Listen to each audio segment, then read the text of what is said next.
this is going to do significant harm to the most needy children. And for the government to be so flippant about it and so casual in how they're doing what they're doing. You look at some of the trends, right? A lot of this is about the government, like it's a land grab. They're clawing back on resources. They're talking about funding. It hasn't kept pace with inflation. They're dismantling public education. So families who are already struggling, where are they going to get the extra money to pay for the things that their children will need? Schools, school buildings, and properties used to be intergenerational resources that were always anchored to school districts to make sure that they serve the communities. Well, guess what? The government now has the ability to take those things.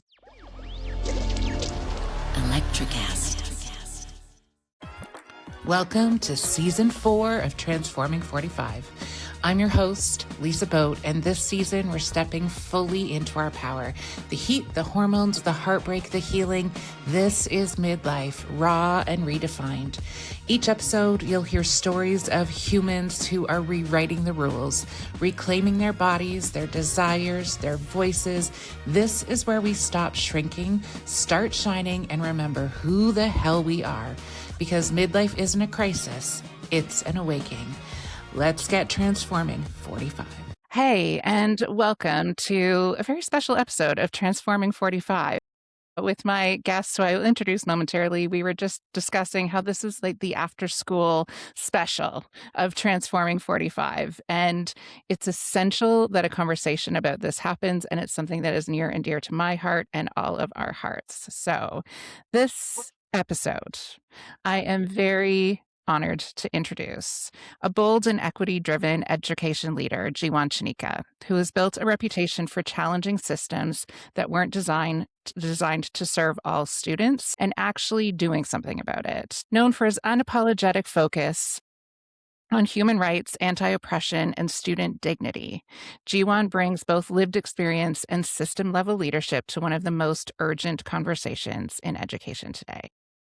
And my good friend and colleague, Alison Bradshaw, education advisor for the Ojemawaj Tribal Council. Alison works directly with First Nations communities to support education systems rooted in culture, sovereignty, and lived reality. She brings a clear, grounded voice to what true accountability in Indigenous education looks like, moving beyond performative commitments to policies that actually impact students, families, and communities. I'm so grateful to both of you for joining me this morning for this conversation. Thanks so much for having us. So in Ontario, there have been significant shifts to our education system and policy. We are going to talk in an Ontario-centric focus, and these are trends that we are seeing across the country and across the globe. So if you are listening from somewhere else in the world, know that this is relevant for you as well. The Ford government recently passed Ontario's Putting Student Achievement First Act. It has new attendance rules, standardized exams, governance shakeups, and depending on who you ask, this is either a long overdue reform or a quiet dismantling of the public good. So today, the three of us are going to move through each of the big policy changes and how we see that impacting educators, systems, families, and most importantly, students. And for my audience, I recognize this is a bit of a change of pace, and I can speak to this as someone who actually doesn't have skin in this game anymore. I'm not teaching in the public education. I do not have children, and public education is essential. It is the foundation of our cultures, of our communities, and we need to be engaged and pay attention, not just for ourselves, but for future generations. So let's start with looking at some of the specific policies that are coming into play, specifically around attendance. So what do you think the problem is this policy thinks it's trying to solve? For me, it's about a control piece.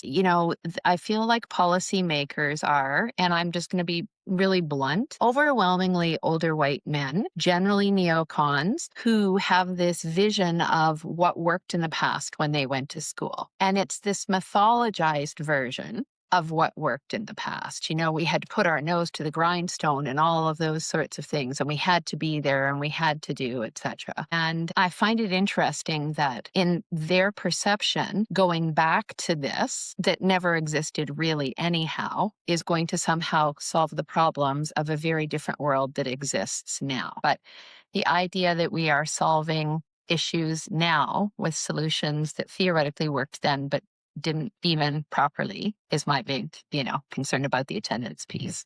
Yeah, absolutely. Yeah, thanks so much. Starting by acknowledging the land where I'm located, and honoring the Mississaugas of the credit for the stewardship of the land and the water, and for all the work that Indigenous people do wherever our listeners are to help us stay focused on what really matters. In terms of this policy, and like you said at the beginning, Lisa, this is very much an international trend that we're seeing. And what we're seeing specifically in Ontario is an extension of what happened under Mike Harris. And so for me, there isn't a specific thing that have seen that is the one thing that sort of is the tipping point in this moment. What see, and ironically, I've been saying it from like the last 3 or 4 years, and it is the cumulative pattern that we are seeing of a manufactured crisis in order to create solutions that people will feel that we have no choice but to accept, because in the guise of a crisis people will accept things that they wouldn't ordinarily. And so when you step back, what we're beginning to see is that there's shifts in the system that are now being anchored and solidified in this legislation that shifts the system from relationship, from human development, from equitable outcomes, from truth and reconciliation to language that is standardization, that is compliance, that centralized control.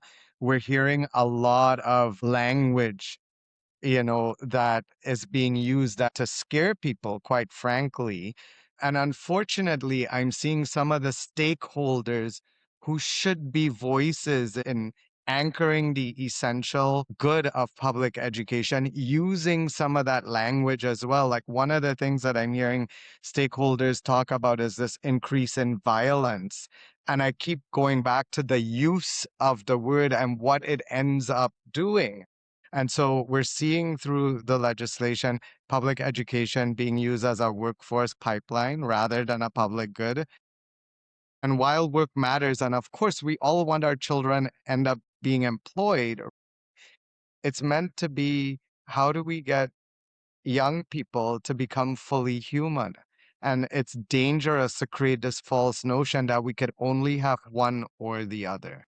Yeah, I think that's a particularly salient point, Jeewan. Thank you for that. The distinction between a workplace pipeline and a place of learning for the public good are two very almost oppositional ideas. And one of the things that comes up a lot when I'm having conversations with people is, well, we do have an attendance problem. We have to do something. So this policy is including attendance as part of the grade, the assessment of a student. My question back always is, but why don't kids want to come to school? And this speaks to the pipeline versus a place that looks at someone's whole humanity, because this is a very problematic surface level. I don't want to use the word solution, but it's the one that's coming to my head right now. Solution in quotation marks. For that means we avoid getting to the root problem, which is, why don't students want to come to school? Which is the bigger question.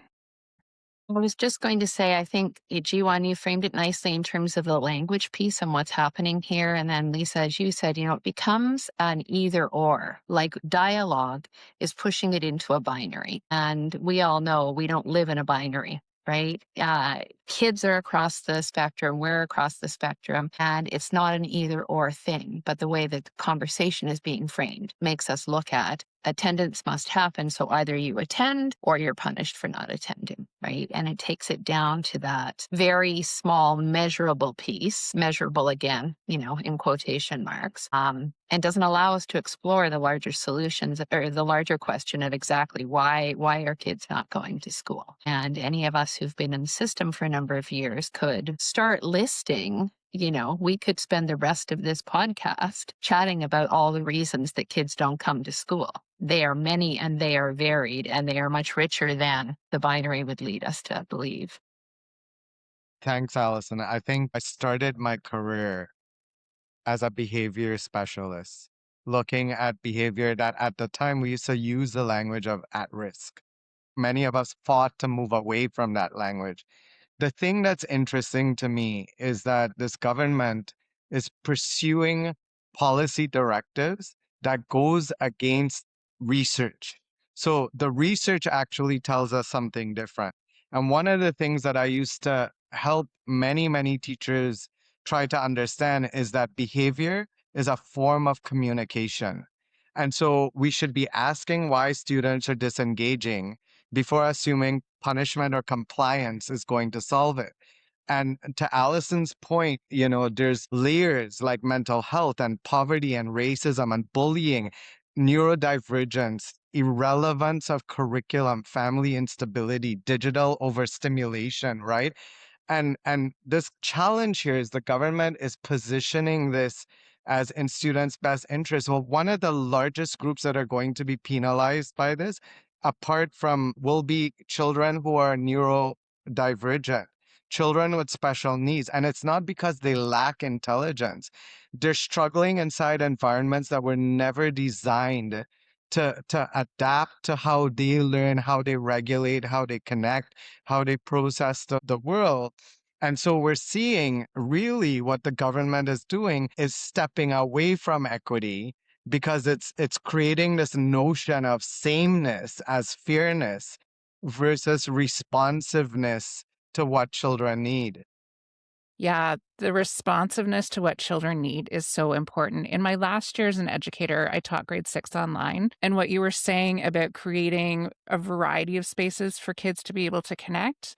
So, what I will say, it was the most labor intensive thing I have ever done to create space, digital spaces where kids want to come and learn. And the students who were there, many of them reflected on how much more successful they were being. So, coming every day, actually engaging with each other, doing the tasks that we had throughout the day, because they weren't so inundated by all the rest of the stimulation that was happening in a school building. For some of those neurodivergent learners, this was the ideal space for them.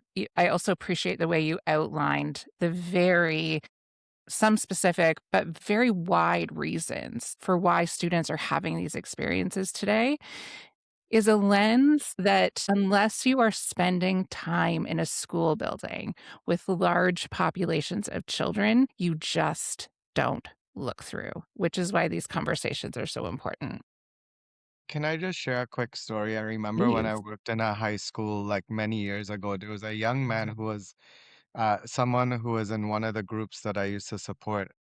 The complaint was this young man, he was in grade 10, would come to school and would fall asleep every day. He would sleep through his classes or he was chronically late. It was a huge issue. Till one day I had a relationship with him and I said, "Hey, what's going on?" And he said to me, "I leave school every day. It's just me and my little brother.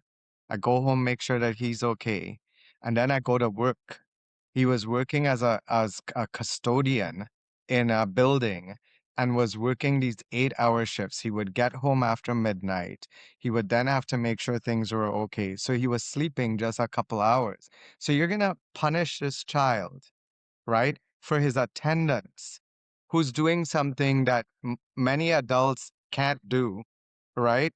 In that he's taking care of his whole family, and this is the danger, right? Even with what they're doing around exams, look, they're creating a narrative that sounds like it's one or the other. Well, all good educators are saying assessment matters, evidence matters.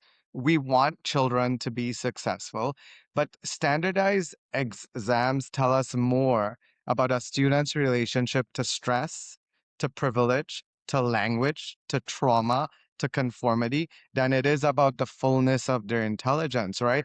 And so there's this thing about children not being data points to optimize instead of being able to come to education and understanding that children are human beings carrying gifts, stories, wounds, brilliance, possibility. And our job is to be able to help them come to that is what serves the world.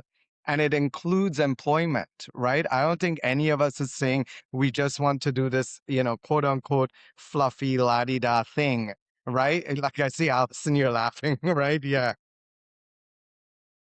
Allison, Well, yeah. yeah, because the other thing is, a million years ago when I was traveling on the James Bay coast as a fly-in PD person there, I would show up at schools and do PD with teachers. And one of the things I did with them in the early days was to treat them like they were students, which was interesting. And then I morphed into, having dialogue with them and saying, my mantra is you don't do anything to kids that you wouldn't want done to you. So as we're having this whole dialogue, I'm thinking, so, how many teachers would like to be, or adults, so for any of your listeners, how would we feel if we were being handled and scripted the same way we are doing for children in school?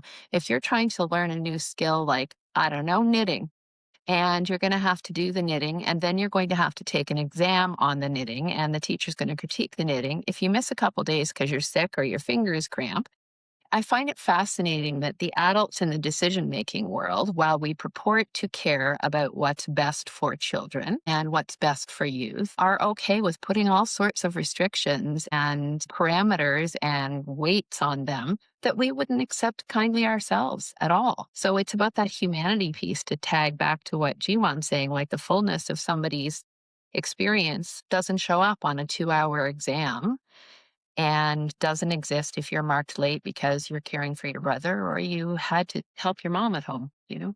I want to pull us out for a really big bird's eye view for a second, because I think the context for everything that all three of us have been saying is this. The education system was designed with a very specific purpose for creating laborers for the Industrial Revolution. It was not created with brains, minds, hearts, and souls for how people actually learn. So, in this time where we are in massive shifts and change and understanding, we know so much more now about how the brain actually works. We know about the interconnection with the nervous system regulation. We know all of these pieces, but they are not the foundation of what the education system was built on. And then we are in this time of great change when the reality is we have no idea what next year is going to look like, let alone 5 to 10 years down the road, because of multiple factors, but AI being one of the driving factors in that, and how it is going to shift and change the workplace and what working roles actually look like.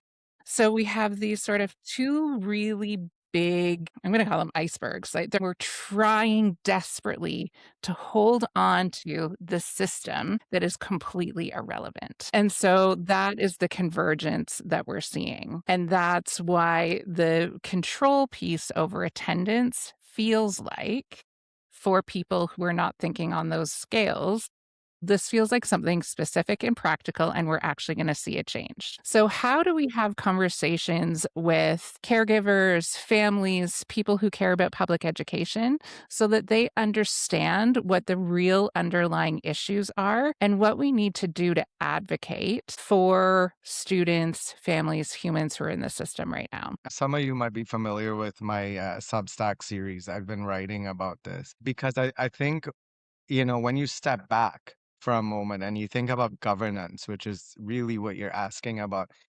I want to start from this place. Historically, the idea of the trustees was because they wanted representation rooted in communities. The idea is a sound idea. right? So I don't want to knock the idea, Yes. but what it has evolved into. There's very few times where you'll hear me say, hey, I agree with the government on something. When they started questioning the effectiveness of trustees in the role that it should hold for public education, I think they're absolutely right to ask those questions. I've met all kinds of trustees in my career, some who have been so amazing, and others who you're wondering how did this person get in this role and holding such a significant voice, right, for children. Public education is one of the last places where society collectively negotiates the type of future that we want. In one of my Substack pieces, I was saying, we need to get rid of trustees as as it operates now, and we need to have these circles that are made up of individuals who are rooted in the communities that they're serving, that does provide oversight, that does become voices, and they need to also be paid well. Let's not forget that the Harris government started this thing where they whittled away economically some of those things, and so many trustees are holding jobs and trying to do this. But it also becomes a political football. Many people are using trustees to launch their political careers to move on. It's not about children. So let's say it straight. So the structure is imperfect. None of our democratic structures are. But what we're seeing is the active removal of community voice. And that is what this government is doing now with this legislation, is they are actively remove. It's not like, okay, so this model doesn't work.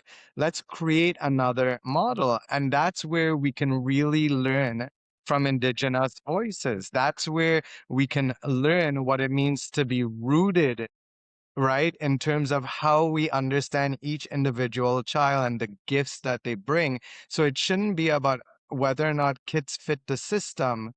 The question we really should be asking is whether or not the system deserves the children that we steward, right? The problem with that fundamentally is this government is creating a crisis so that families will feel they have no choice but to take their children out and move into private education.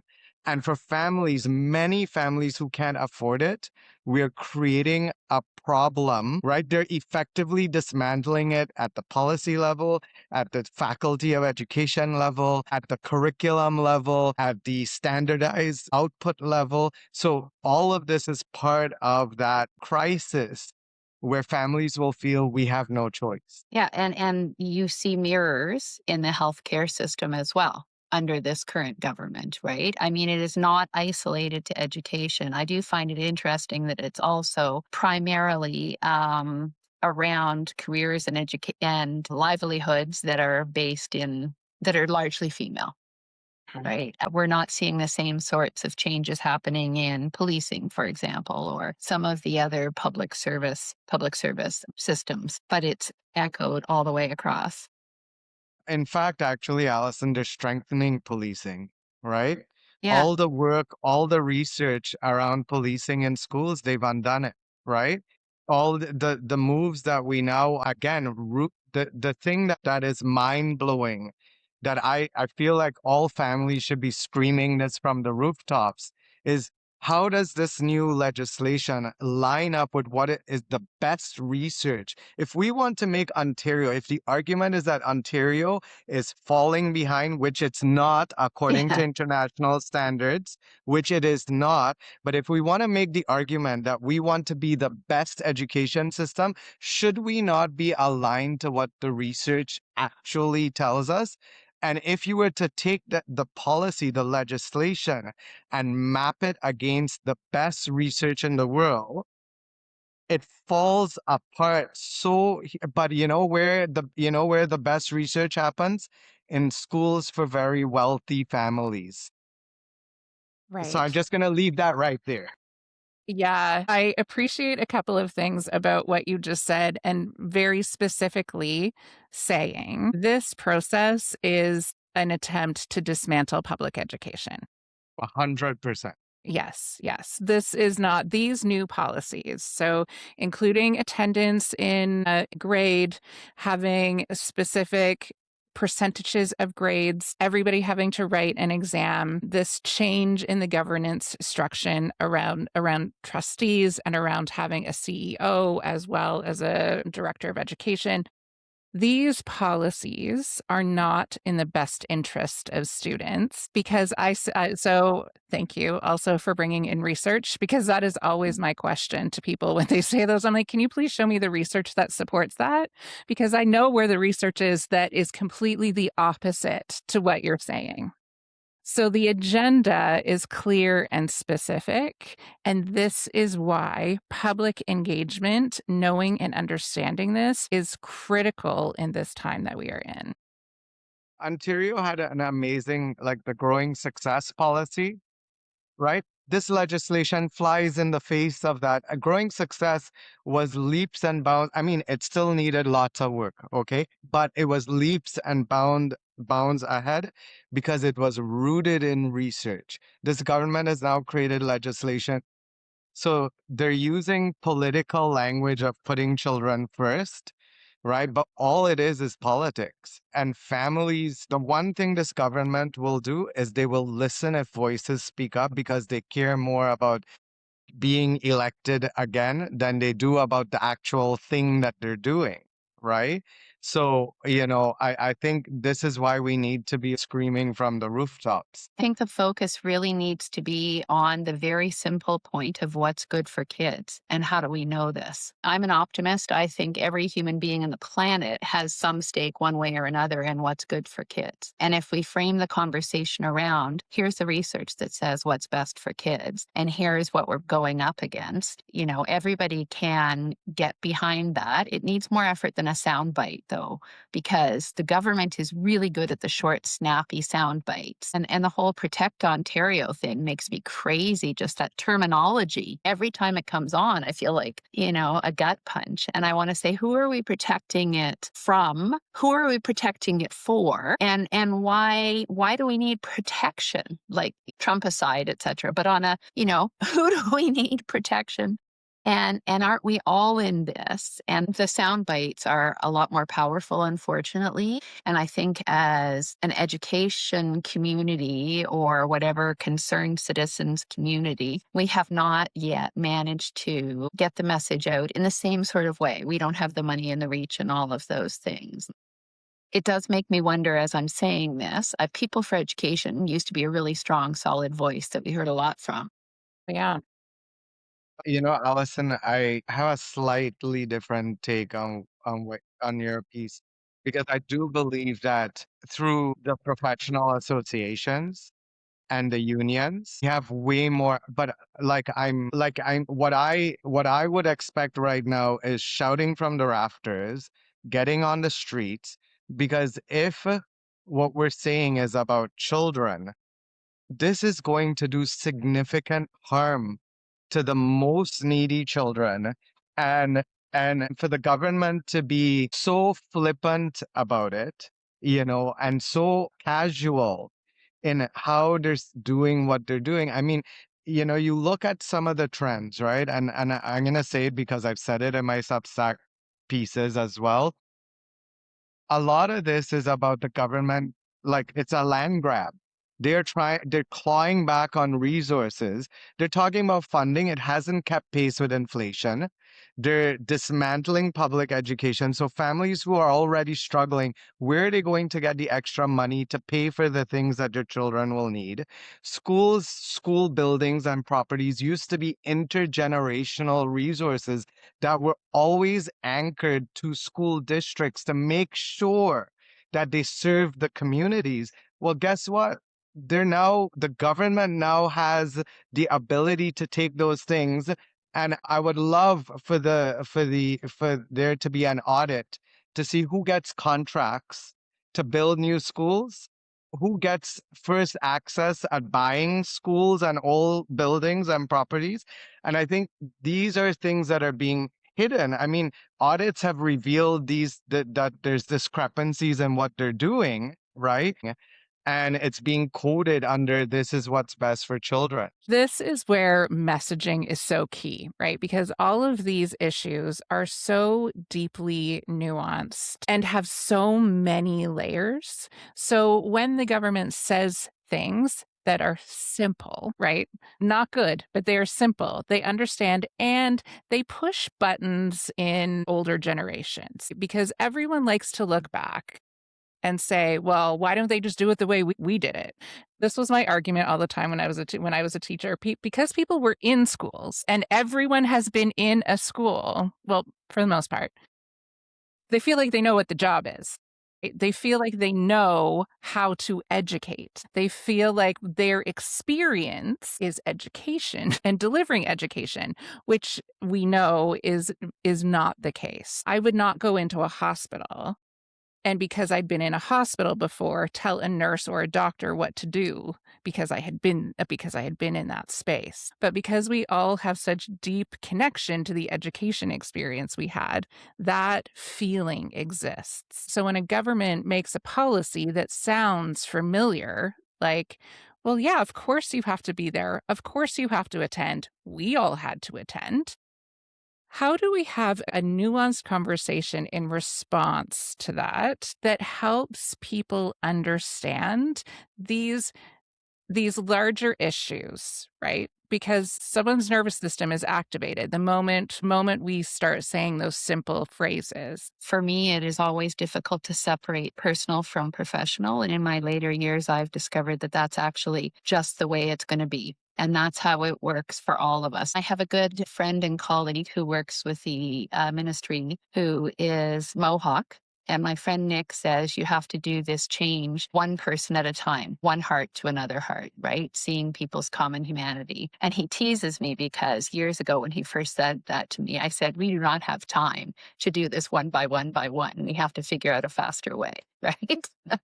And that's a yes and. But I think, yes, we do have to reach people's hearts. And if we are talking to parents, know what their kids' needs are often. And how those needs are being met in schools or not being met in schools. And I think our conversations, and, EPFO does this beautifully in their campaigns around, let's talk about what the impact is in your kids' classroom.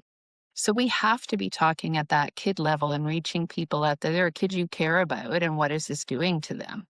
However, I have not had systemic change experience. So jeewan can tell us how that works. I agree with you and the comment that Nick made. The thing that I've asked a lot of people is, would you go to the doctor who's been doing the exact same thing that they've done for 50 years? Or would you go to the doctor who continually updates their learning, who's learning with their colleagues, who's trying to get to the best research available to them in the moment? Right. And like, to me, the answer is fairly obvious. And I've asked that question to now thousands of people. I've never had anybody say, I want to go to the one who's been doing it the same way from 50 years ago. Right. And you're right, Lisa. The idea that, a lot of times people think because they went to school, they're an expert in education. Right. Because I read a book on brain surgery doesn't mean I'm qualified to do your brain surgery. Right. And I think this is the real issue, is that we have had for a long time educators, good educators on the ground, good grounded community members, Indigenous people, First Nations, Indigenous, Métis people telling us that there's other ways. And a robust public secular system is not about erasing difference. It is about creating the space where differences thrive together because we share the space. We're seeing this government actively moving against the principles of truth and reconciliation, right? Now, what we're starting to see is that it's almost like a branding thing, blah, blah, blah, truth and reconciliation. But here's what we're going to do. And Alison, you referenced it when, with the Protect Ontario thing. When I was looking at all the stuff around mining, and I'm thinking, my God, we are going so far back, right, with what's happening. And reconciliation can't survive as branding while systems are becoming more rigid, more standardized, more disconnected from lived realities, right? And we have an obligation. There are treaties that we have an obligation that we must uphold, that the government is stepping away from, right? And the thing about stepping away from it, and Alison, I know you know this much better than I do, Indigenous ways of knowing fundamentally challenges the assumptions under an industrial education system. It challenges competition, standardization, hierarchy, separation from the land and water, fragmentation of knowledge, which is how it's set up. Children learn differently when they're seen, when they're safe, when they're culturally rooted and connected, right? And that this is true for all children. Like for those of us who've been doing this work for a long time, we want all children to be successful. Like I always say, we don't want the kids who are successful to not be successful anymore. That's not why we became educators, right? The tribal council does a language conference, and we had a land-based day as our first day of the conference recently. And kids from the school in Rama were there, and elders and guests from all over the place. And part of what they did on that day was to take down the old sweat lodge and start to build a new sweat lodge. And I was watching this sweat lodge going up, with the saplings and bending it over and tying it off and doing all this work, and young kids asking elders, is this how I'm supposed to do it? And lots of laughter. That elder said, I need some more tires here. And somebody heard tires and went, what are we doing with tires? And he meant tires, right? But all that, so there's laughter and there's activity and there's intergenerational connection. And I'm looking at this and thinking, this is what we need in our schools. Like this right here, no kid is opting out of this because it's muddy a little bit. There might be some black flies out there, but we're all in it. We're engaged, and there's humor and value, and people are talking to kids like they're equals. And that's the whole thing, right in a nutshell. I thought here's a little piece that's a lovely little promo for this is what education looks like, right? Because we all educate our kids that way at home too, in various different culturally based safe ways. And to me, that's what we need to be looking at in a public system. I happen to choose an Indigenous example there, but a First Nations example. But, any one of us could pick some kind of learning that we've done with community that would better serve the needs of our students than what we're getting now. I think that vision is something that is actually not part of the conversation. So much of this is fear driven, is in trying to create what once was because of fear.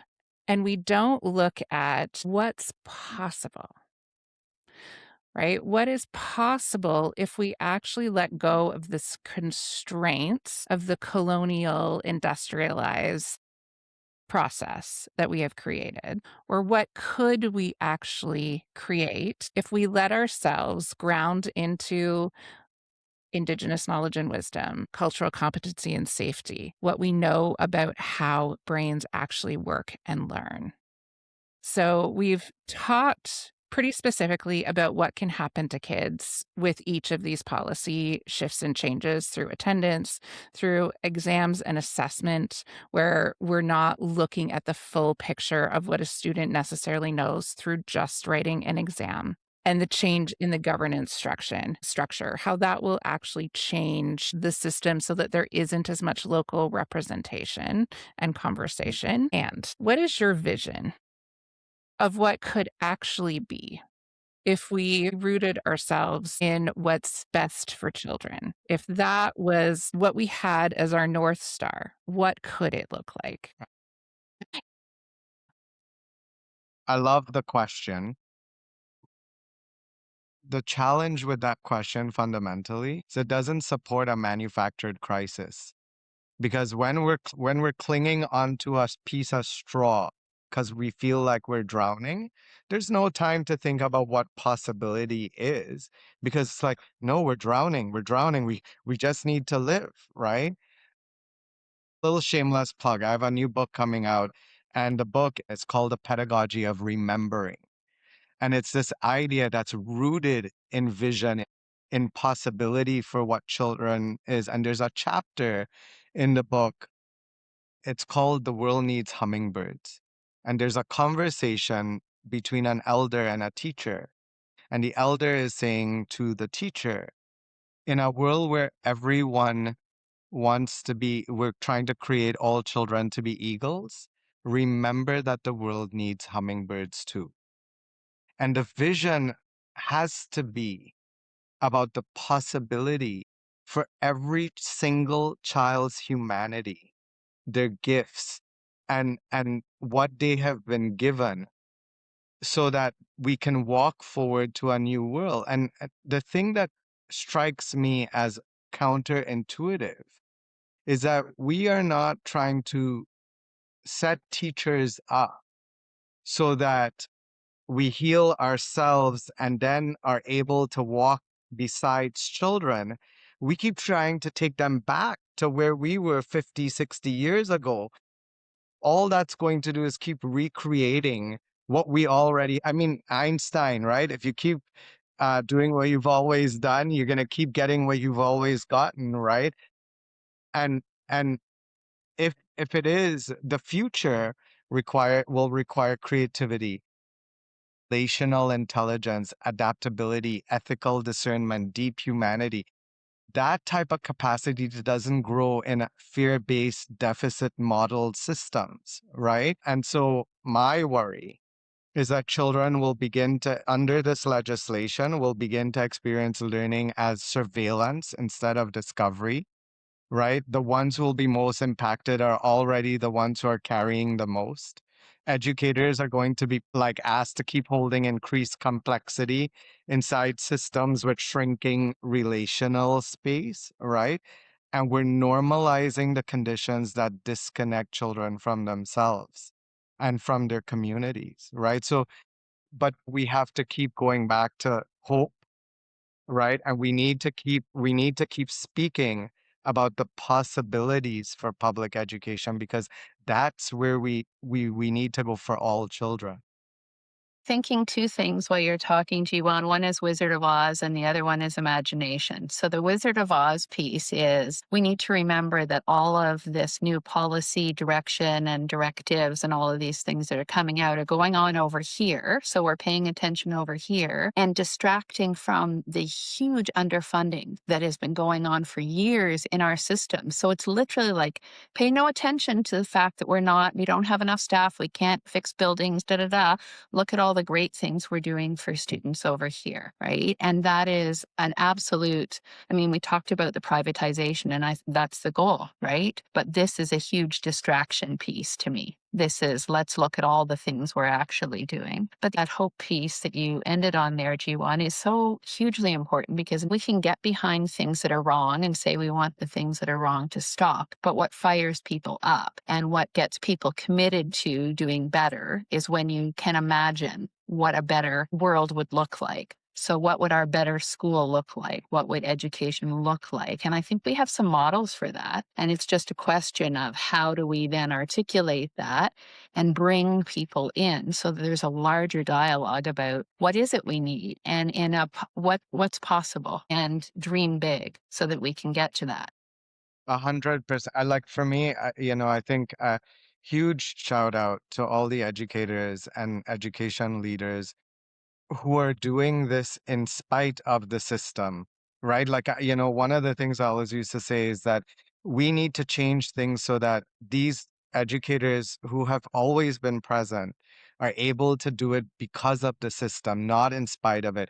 That the children can succeed because of the system, not in spite of it, right? A society reveals what it values by how it treats its children, right? And to your point, Lisa, we don't need a return to nostalgia. We need the courage to imagine differently. That is what we need in this moment. And there's a group, Defend Ontario Schools. They've been putting stuff out, trying to help people access. Here's what's going on. And I think in the moment of hope needs to be rooted in action. Like we need to each find what's the one thing that we're able to do I'm not big on guilting people for not doing X or Y. Find the one thing you could do. Maybe you write somebody, maybe you make a call, maybe you spread the word, but we need as many people publicly saying something so that we can try to really save Ontario education from the horrible, horrible harm that is being enacted on it right now. This is a conversation that is huge, and 50 minutes is just scratching the surface. Way, Jeewan, thank you also for remembering the educators. And when I am speaking to rooms of educators, I always am really intentional to say thank you. The children who are in here need you as brilliant humans coming in and doing an impossible job every day. And make no mistake, it is an impossible job right now. It's a job that is never ending, that it is in a constant cycle of resistance. And yet people are putting themselves into that to do the best they can for our young humans every day, and giving educators a little extra empathy and kindness is important in this stage. So thank you for highlighting that. I want to leave people with a couple of things to think about, and that is, 1, you do not have to accept what is. 2, sit with and imagine. What would you have wanted school to feel like? So often we come at problems in a very thinking way. And when we're dealing with children and young humans, we really need to sit and center in feeling and understanding our nervous system. What would you have wanted school to feel like? What are the situations where you remember learning the most? Because I can guarantee it's not from writing an exam or just being present. And then get loud. Know that you deserve better. Know that when we vision and imagine hope for what's possible and we get loud about it, that's how change actually happens. Thank you both for being with us and sharing your wisdom today. Please reach out to any of us if you have questions about what's happening and how you can advocate in your local area. Thank you for having us. Thanks, Lisa. Thank you for hanging out with me on Transforming 45. If you laughed, nodded, or had an oh wow moment, hit follow and share it with your favorite midlife human. Find me on Instagram @lboat and keep those transformations coming. Electric acid.